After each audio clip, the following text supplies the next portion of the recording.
वागुरू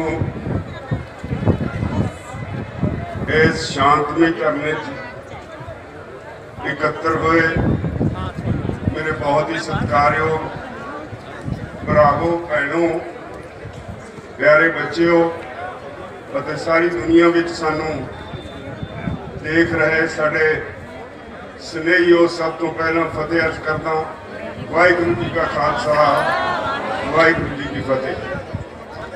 सब तो पहला मैं खिमा चाहांगा पिछले 8-10 दिन मेरी सेहत बहुत गड़बड़ वाली रही, हस्पतालों में घूमदे लंघ गए, मैं तुहाडे दर्शन नहीं कर सकिया। अज थोड़ा जिहा शरीर ने आग्ञा दी तुहाडे विच हाज़र हाँ और अज मेरे को एक बहुत ही अहम बेहद अहम एक सुनेहा है दुनिया के एक वड्डे नीतिवान का, वो तुहानूं सुना के जावांगा। अज दे दिन सानूं एहसास होना चाहिए है कि 19 तारीख तो लगातार साडी कौम असी गुरु साहब के वरसाए लोग कुर्बानियां नूं याद करते हैं, अपने सिख इतिहास दी कुर्बानियां नूं याद करते हैं। इन्हां दिनां विच साडे एक रिवाज है, असी उन्हां कुर्बानियां दे नूं नतमस्तक होण लई असी धरती ते सोया करते हैं।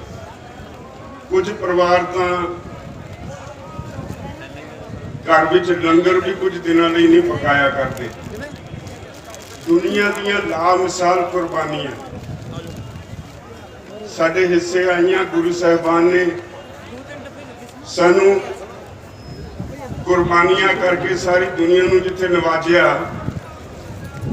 मैं देख रहा सी, मेरी सेहत नहीं सी आग्ञा दिंदी। जिदन श्री गुरु तेग बहादुर पातशाह की शहीदी दे अगले दिन साडा प्रधानमंत्री गुरुद्वारा श्री रकाबगंज साहब मत्था टेकन गया। मैं देख रहा सी वो हेठां तो ऊपर तक भगवे रंग च रंगिया होया सी। ते मेरे अंदर एक ख्याल आ रहा सी कि इस मनुख नूं कदों समझ पेगी भी ये भगवा रंग जे अज उहदे कोल है, उहदे साथियों दे कोल है, तो साडे गुरु साहिबान की कुर्बानी सदके।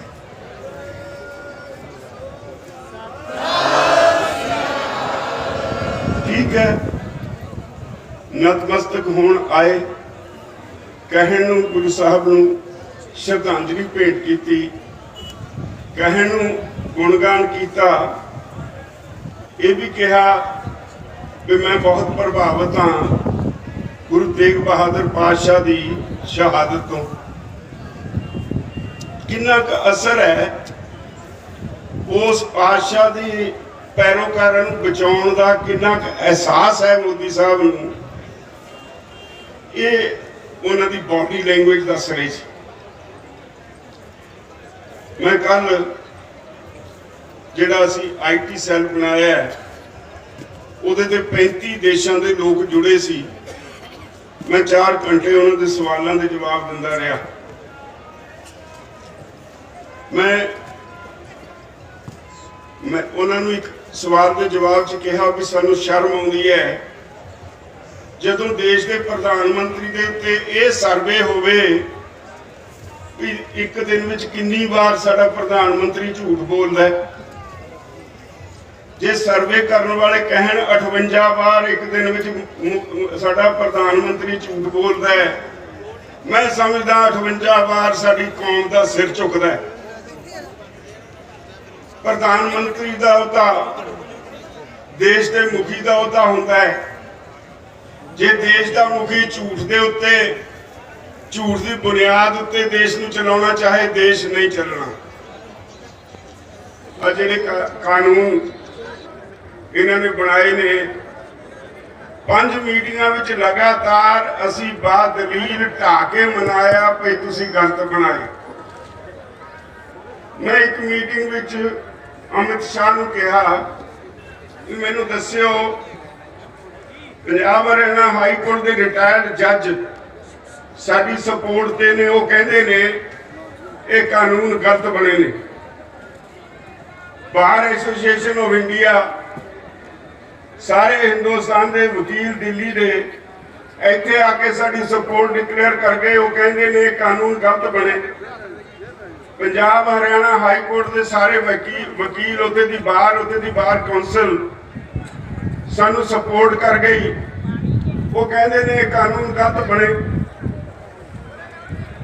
देश के वड्डे वड्डे IAS IPS अफसर रिटायरमेंट तो बाद अज वो कहते ने देश नूं बर्बादी वाल धक्कण वाले ये कानून ने।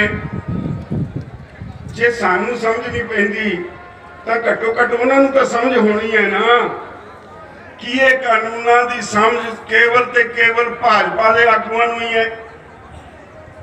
बाकी सारे लोग मूर्ख बसते ने, कोई जवाब नहीं, हठ धर्मी है। मैं तुहानू सारिਆਂ ਨੂੰ एक अपील करनी है, फिर वही जिहड़ी मैं अगे करदा। सारी दुनिया तुहाडे वल देख रही है। ये अंदोलन हुण पंजाब दा नहीं, हरियाणे दा नहीं, समुचे भारत दा नहीं, सारी दुनिया दा अंदोलन बन गया है, जिथे सारी दुनिया के लोग इन्हूं बड़ी गंभीरता नाल देख रहे हैं और चिंता भी कर रहे हैं। दुनिया की सब तो वड्डी डेमोक्रेसी अखवाउण वाला देश अज किस पासे जा रहा है, इहदे ते दुनिया दी निगाहां लगियां होईयां और सारे तुहाडे लई दुआवां दे रहे ने, तुहाडे नाल हमदर्दी जता रहे ने। सारी दुनिया विच तुहाडी हमायत ते मुजाहरे हो रहे ने। इहो जी स्थिति जिहड़े इत्थे बैठे लोग ने उन्हां दी जिम्मेवारी होर वड्डी हो जाती है। बजाए इसके भी मैं कहा इस चीज़ तो गुरेज करो, उस चीज़ तो गुरेज करो। तुसी मेरे नालों सब सियाणे हो, चंगे और माड़े की परख करते हो, गलत और ठीक की परख जानते हो। करन मेरी तुहानू बेनती इहो है, अज दुनिया दी अखां तुहाडे ते लगियां, किसी दी अख नीवी ना होण दिओ।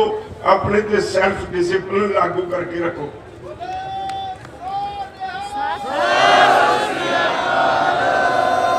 जिन्ना अनुशासन विच रहोगे, जिन्ना शांतमई रहोगे, दुनिया की कोई ताकत तुहानू हरा नहीं सकती।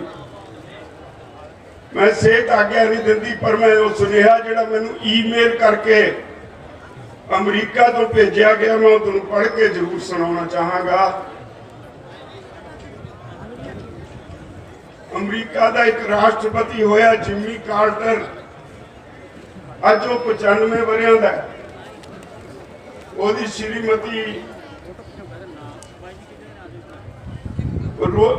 रोसलिन 92 वरियां दी है।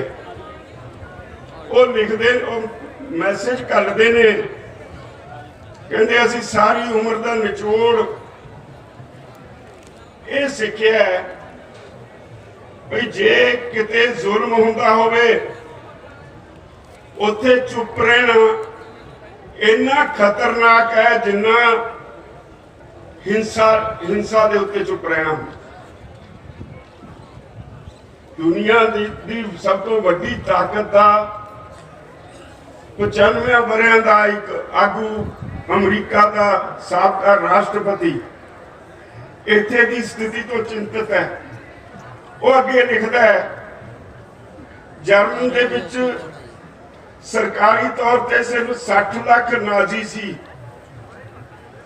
वो 60 लाख नाजी 60 लाख ज्यूज नूं गैस चैंबरां च नहीं सी मार सकते। वो इस करके मार गए क्योंकि 6 करोड़ जर्मन वाले इस जुल्म के खिलाफ चुप रहे। 60 लाख लोग इस करके मारे गए गैस चैंबरां च, भाई 6 करोड़ जर्मन लोग चुप रहे, जुल्म देखते रहे। वो अगे लिखते ने तुहाडे बारे, अज हिंदुस्तान एक चौराहे ते खड़ा है। इत्थे दी आज़ादी, जुडिशरी दी आज़ादी, न्यायपालिका दी आज़ादी, मीडिया की आज़ादी बुरी तरह तरह तहस नहस कर दी गई है। MLA की खरीदो फरोख्त बिना शर्म बिना किसी डर पाए बेशर्मी नाल हो रही है। अमरीका च बैठा एडा वड्डा डिप्लोमैट अज चिंता कर रहा अपनी उम्र के अखीरले वरियां विच। वो कहते ने हिंदुस्तान के प्रधानमंत्री ने हज़ारां करोड़ रुपया फंड इकट्ठा कर लिया और फिर इनू प्राइवेट फंड ऐलान कर दिता। इसकी कोई पहचान नहीं हो सकती। पुलिस शरेआम लुटेरियां डाकुआं की मदद कर रही है। सरकार ते मीडिया एक गिने मिथे ढंग नाल झूठ ते नफरत फैलाउण का काम करती है। लोगों के विच आपस में नफरत फैलाउण का काम करन लगे ने। वो कहता है राष्ट्रपति जिमी कार्टर कहता है कृपा करके लोगों समझो तुहाडी इहो जे समय तुहाडा चुप रहना एक घातके नहीं वायलेंस नूं हवा देण वाला होएगा, हिंसा नूं हवा देण वाला होएगा। ये थोड़े जे शब्दों में मैनू सुनेहा दे के जिमी कार्टर ने एक तरह दुनिया का फलसफा सारी दुनिया की चिंता इस सुनेहे विच थोड़े जे शब्दों में अंकित करके तुहानू बेनती करने लई मजबूर किया है कि देखो कित्थे तक तुहाडे उत्ते लोकां दी अख है। भरावो ध्यान करियो, बहुत वड्डा दुनिया का यह अंदोलन है, इतिहासक अंदोलन है। दुनिया दे विच अज तक एडा लंबा समा कोई शांतमई अंदोलन चलिया नहीं। अज के समय जिन्होंने मोदी सरकार अज बड़ा दिन करके मना रही है, 2-2 हज़ार रुपया तुहाडे खात्यां च पा के तुहानू खरीदण दी गल कर रही है। वो सरकार अज सारे देश विच टीवी के राही या जिहड़ा नवां टैक्नोलॉजी का सिस्टम है उहदे राही अपने भगतां नू इकट्ठे करके गुमराह करने का काम कर रही है। तो गुमराह करने का दोष तुहाडे ते ला रही है मोदी सरकार। असल विच पैरों तो उखड़ चुकी है। जदों उहदे पैर हुण नहीं लगदे तां इन्नियां घटिया हरकतां ते आ गई है।